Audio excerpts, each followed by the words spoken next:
Bien, continuamos en Enlace Nacional y les comentamos que el pasado mes de julio fue presentado el estudio El gasto social de las empresas mineras entre el uso de los fondos públicos y la responsabilidad social empresarial, realizado por el economista Gustavo Ávila del grupo Propuesta Ciudadana.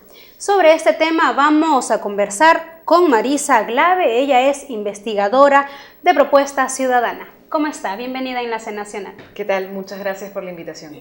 Bien, gracias a usted por venir y conversar un poco sobre este tema que busca un poco generar reacción, ¿no?, sobre los fondos públicos o cuasi públicos, como se lee acá en el informe, que se estarían utilizando para realizar obras que no quedan un tanto claras, ¿no?, si son parte de la responsabilidad de la empresa privada, de la empresa minera, o son parte de la intervención del Estado. Coméntenos un poco. Sí, mira, el estudio buscó dar cuenta de todo el gasto social que realizan las empresas mineras. ¿Ya? Por un lado está lo que nosotros tradicionalmente llamamos responsabilidad social empresarial, Claro. que tiene que ver con fondos de la empresa, ¿no es cierto?, dedicados a un conjunto de actividades que van desde proyectos de emprendimiento local muy puntual hasta decisiones en coordinación con comunidades del entorno. Siempre con un enfoque de sostenibilidad, claro está. Dependiendo de la empresa, ¿no?, digamos, que debería tener, sí, que sería lo lógico.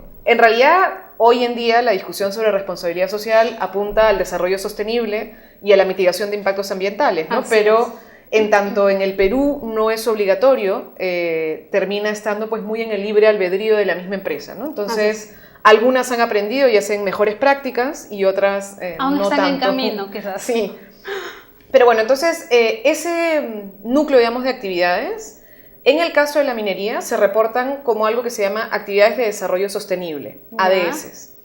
Desde el año 2003, esas actividades que calzan con responsabilidad social deben declararse al Ministerio de Energía y Minas como una especie de declaración jurada por obligación legal. Pero no es obligatorio, o sea, es decir, es obligatorio declarar, sin embargo, no hay una obligatoriedad del monto ni del tipo de acción que se debe hacer.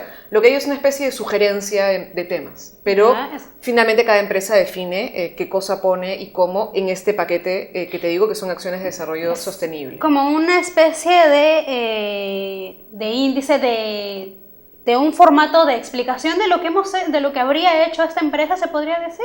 Algo así. En realidad, las empresas mineras, digamos, ¿ya? Es que hay un tema en particular de la responsabilidad de las empresas mineras frente a otro tipo de empresas. ¿Por qué? Porque las empresas mineras extraen los recursos naturales. Entonces, los recursos naturales son como las reservas tuyas, mías y de todos los peruanos. Entonces, es como si tú te gastaras tu ahorro. Así tú tienes, el Banco Central dice, tenemos tantos miles de dólares en ahorro. Otros países dicen, tenemos tantos quintales de oro. Bueno, en parte, tus recursos naturales son como tu reserva. Son una reserva de las localidades, de las regiones, de las provincias. Cada una de las provincias. Cuando tú extraes el mineral, lo que termina ocurriendo es que tú extraes las reservas de esos territorios y del país en general. Entonces, hay distintos mecanismos de compensación. Y es la empresa minera la principal responsable en compensarlo, ¿no? Porque ella es la que está extrayendo Bueno, el Estado la autoriza. Claro, parte de la discusión del grupo Propuesta Ciudadana es cuál es el rol del Estado. La empresa puede hacer solo lo que quiere o el Estado tiene algún tipo de rol. Entonces, junto con estas actividades de desarrollo sostenible, este informe evalúa dos programas más. Uno es el Programa Minero de Solidaridad con el Pueblo y el otro son los fondos sociales que se crean en el 2008.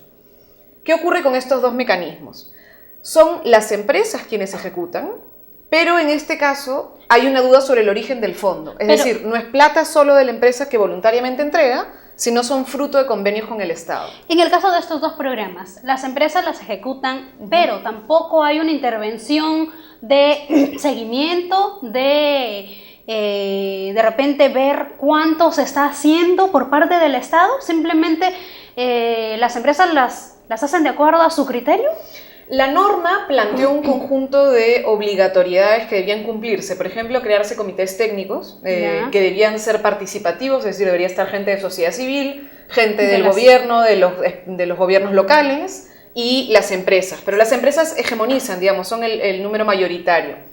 Los reportes de Propuesta Ciudadana señalan que en realidad la mayoría de estos comités no se han constituido, o si se han constituido, no están consolidados, no realmente influyen, ¿no? Ya. Otro elemento es que se señalaron un conjunto de prioridades, reclamando que por lo menos entre salud y educación se gastara cerca del 30%. Eso se ha cumplido, pero salud y educación es nuevamente muy amplio. ¿Qué cosa quiere decir? Concretamente, ¿en qué debían influir? No Claro. está claramente definido.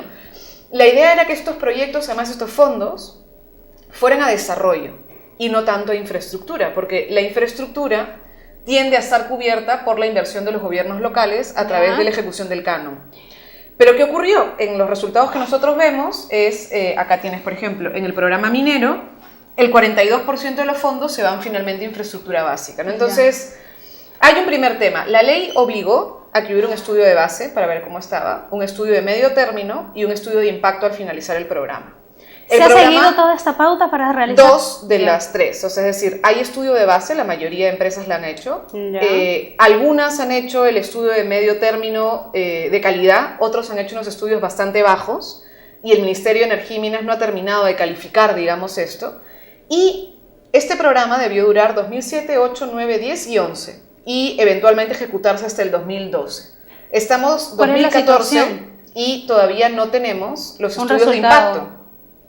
Y esa es la preocupación de fondo, es decir, solemos criticar a los gobiernos locales y está bien, y a los gobiernos regionales y también está bien porque hay que fiscalizar que hagan su trabajo de manera adecuada, y tendemos a creer que las empresas lo van a hacer mejor, porque es el sector privado y es eficiente. Y lo que nosotros hemos visto es que de los 2.280 millones que debían estar destinados al programa minero, a final del proyecto, lo que reporta el ministerio es que solamente 1.880 se habrían invertido. Es decir, hay como 400 millones, de los cuales el ministerio no da cuenta en su página web y a la fecha no tenemos los informes de impacto. Algunas empresas, hemos pedido oficialmente al Estado la información y algunas nos ha dicho que no hay nada. Algunas empresas nos han contestado diciendo que tienen el informe, 2 nos han dado el informe, y el resto dice que está en elaboración. ¿Qué es lo que están haciendo ustedes o de qué manera le están exigiendo al Estado para que pueda dar estos resultados o para que al menos demuestre que hay interés en investigar qué es lo que está pasando y sobre todo dar resultados ya después de 2 años que se han pasado? Tenían que haber entregado en 2012 y estamos en 2014. Pero yo le pido que nos dé unos minutos, nosotros tenemos que irnos a la pausa y volvemos con más aquí en Enlace Nacional.